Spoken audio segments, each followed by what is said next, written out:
I was watching The Yard the other day, which is a podcast with Ludwig and some of his friends. It's usually just jokes and banter and a really fun listen, but sometimes things get a little bit real, and I felt like the other week Ludwig had a really good quote, a very insightful quote that I just wanted to talk about. I'll play it for you real quick, and then we can really get into it. Realized like pretty early on that like this competitive mindset against them was like almost holding me back in a way, because it's like, well, shit, if my ceiling is them, they're not even the top dogs. Yeah. Like if that's what I'm shooting for and I'm falling short of that, then I think maybe that's my issue.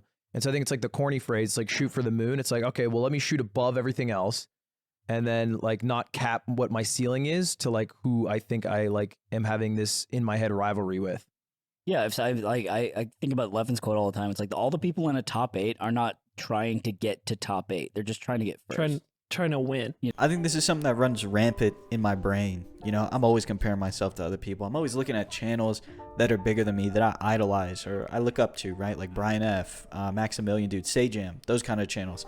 I always look up to them and I say, why them? Why not me? Why can't I get to that level? What's stopping me? But I never stop to think and say, hey, I'm different than these guys. You know, I have something unique that's unique to me. And that's the fact that I'm myself, you know, I'm one of a kind, just like everybody else.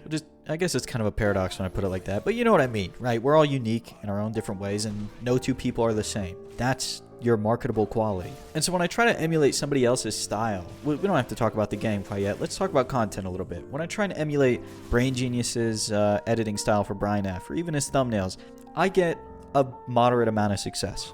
But if you're going to emulate somebody, it's because you can do it better. It's because you can take their idea, improve upon it, and make a better end product. That's not what I'm doing. Instead, I'm emulating somebody else's style and creating an inferior product, expecting it to somehow do better. It doesn't make any sense. If I want to match and then subsequently surpass the level that some of these channels are at that I watch, it does not make sense for me to be stealing and doing it worse. You know, just a common sense thing that I woke up to today. If you just take a second and think about why you like certain things, right? I like Brian F's videos because I like Brian F. I like Broski's videos, his clips and his streams, because I like Broski, not because Broski plays Oro like Brian F. Do you see what I'm saying? They're not, what would you say? They're not substitute goods or complementary goods. There are two separate, unique things that just happen to have some crossover. It's cool to idolize and like have heroes in the space that you want to branch out into, but to copy them bar for bar just doesn't it just doesn't work out that way. And I just don't think it's healthy. Even if it does work out, I think you should always want more for yourself. And I think the people that you watch do want more for themselves. They want to be the best. They want to be at the top. You want to be on their coattails for some reason, until you just realize that you don't. That's not what you're striving for. I think what made this channel so unique for a little while was just the brutal honesty that I had with myself. That, you know, sometimes it turns into this weird depressive monologue and it's not fun to watch. That's one reason why I stopped making these kind of videos. The other was like talking head videos, which just gameplay, me talking behind it.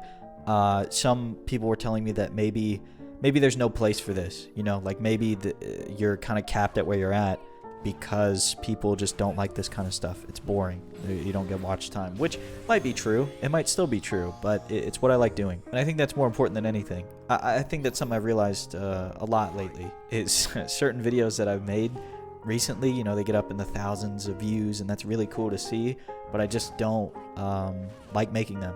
So is it really worth it in the end? And I don't think it is. I think guides and stuff like that are fun to make, but I don't want it to be the only thing that I do.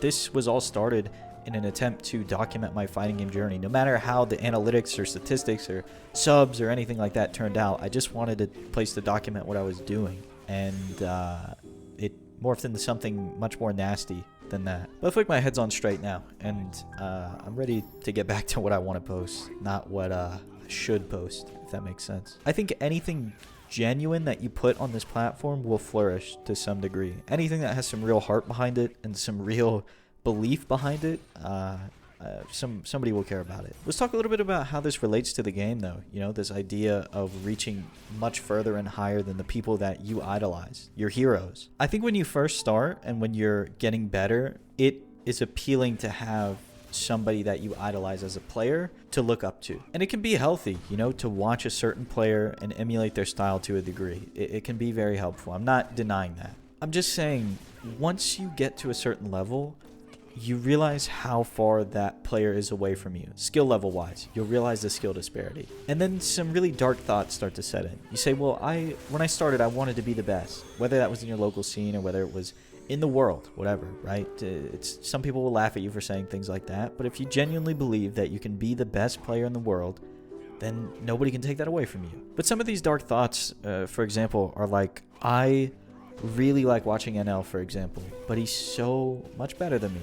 How do I close that gap when I can't even beat this guy at my local scene? I can't even beat this guy in an online tournament. I can't beat these online warriors playing ranked. I can't beat Diamond Ryu doing quadruple dashes. How can I become so great when I can't even beat these guys? And I feel like the answer lies in the fact that we don't understand our individuality. We don't understand how unique we are from each other and how unique we are from these players that we idolize, in the way that we learn the game, in the way that we think about the game, our own strengths. Maybe I'm better at reacting than a certain player and I can play to that strength more, but I don't because I idolize this certain player and I want to learn the game how he did. We feel like we need to follow in the footsteps of success because the path has already been dug out for us. Rather than create our own path, we must stick to the tried and true, which is true to an extent.